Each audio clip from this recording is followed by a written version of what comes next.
Here we go again. Charles Dickens. Charles Dickens, version 3.0. Presented by Darkshawn.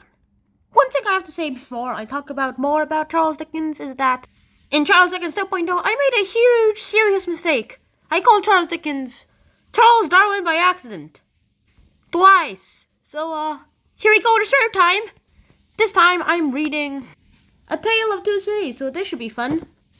Charles John Huffam Dickens was born on February 7th of 1812. He was mainly known as being an English literary writer, as well as being a social critic during the Victorian era, and made one of the world a lot of characters that is well known in the world today. Pip from Great Expectations, Oliver Twist from Oliver Twist, Charles Darnay from A Tale of Two Cities, Mr. Scrooge from the Christmas Carol, A Christmas Carol. And of course, we already always had to make an adjective to describe his style. We call it Dickensian. And when it is referred to places and old buildings, it's usually referred to the place as being poor and not so great too, and not so in great conditions and bad quality too. However, describing a novel as Dickensian, it means to say that novel conveys the true meaning of the story and all that. Correct me horribly in the comments below if I'm wrong. However, here's the thing about Charles Dickens. His father always spent more than he could earn. Being the second child to his father's family wasn't very easy too, meaning that he's the oldest boy in the family. One day, he and his dad were walking along the park, and then they saw this gorgeous house, and his father pointed out, saying that you can live in one of those houses any day, as long as you work hard enough. However, when Charles was 11 years old, he was forced to work at a bootblacking factory. And there they worked at a bootblacking factory, and he was forced to work at it 11 hours... Oh, wait, you can't see it. 11 hours a day with very little money. He would visit his father during the Saturdays or Sundays when he had time off so that he could go visit the family. The whole family moved to the prison, except for Charles, who just stayed nearby and worked at the blacking factory, pasting labels onto, bottles and cans and all those sorts of things, while visiting his father in a debtor's prison. This is the highest resolution I got. And I guess that's pretty much one of the reasons why he went ahead to work here in the debtor's prison too. Later on, after they got their father released, Charles went ahead and wrote some books. And he also met Catherine Thompson Hogarth, the daughter of one of his editors, in 1836. And they were married then. And eventually, during their long marriage, they had 10 children in total.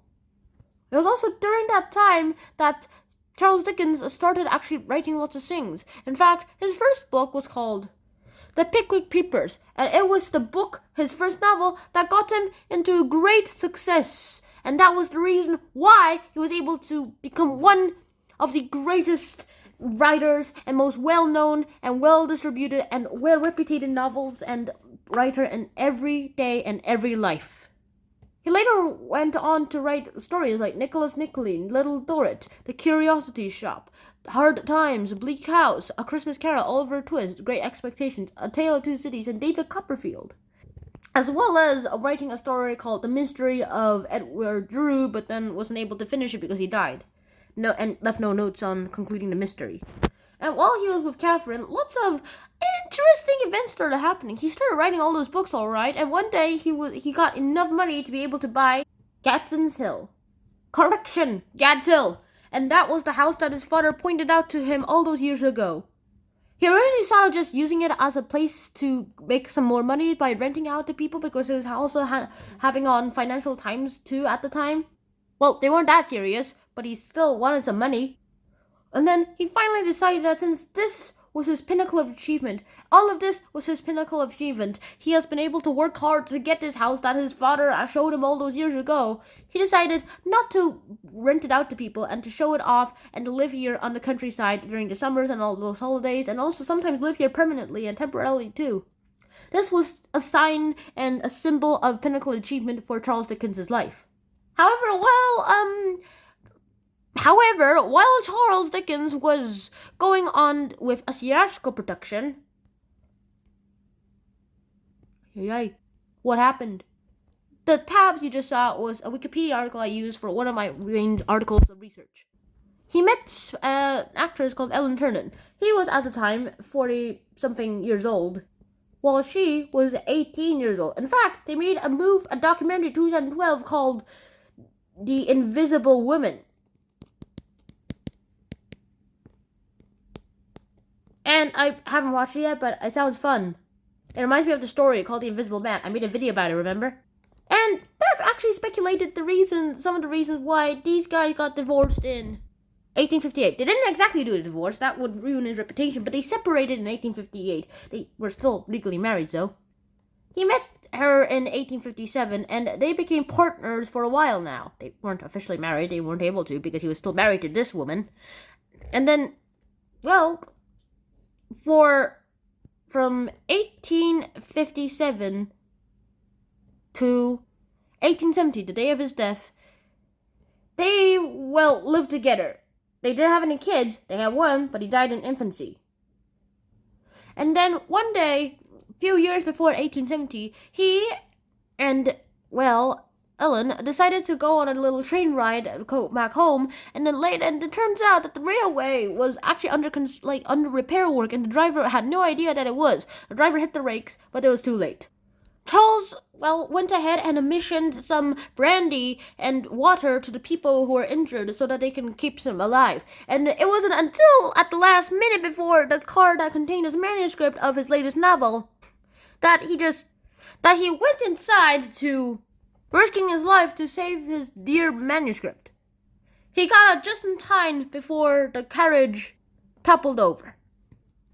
The internet actually left Charles Dickens very shaken, and for the rest of his life, he stayed at home, very shaken and very weird and sickly too. He was writing The Mystery of Edwin Drood at the time, but then he kind of suffered a stroke. He suffered a stroke while writing the book. He died, wishing to actually be buried in Rochester, but then a complication happened, and lots of people wanted to pay their respects to him, that his family allowed him to be buried in Westminster Abbey, so that lots of people can still pay tribute to him. He died on June 9th of 1870, suffering a stroke, and left no notes, to resolving the mystery of Edwin Drood. He usually kept the story complicated until the end when he simplified everything, but then he didn't leave any clue on how the story ended, so that was a shame. And I guess still lots of people today keep debating on how the story would have went and how the story ended and everything like that. Well, no one knows for sure anymore, and no one knows for certain, but I do know one thing, that Charles Dickens was a great man, and that he should be more respected. We still analyze his works and teach them at schools and read them for school projects at the same time every day. But one thing that is certain for is this, that Charles Dickens will never be forgotten. Sure, scandals will happen eventually, but at least you can Google him up eventually and find out something positive about him, and you can find anything about Charles Dickens is that he was a brilliant writer, enthusiastic person, and shined light on the people on his society who are the most invisible. So I'll see you guys soon. Shana out. Peace.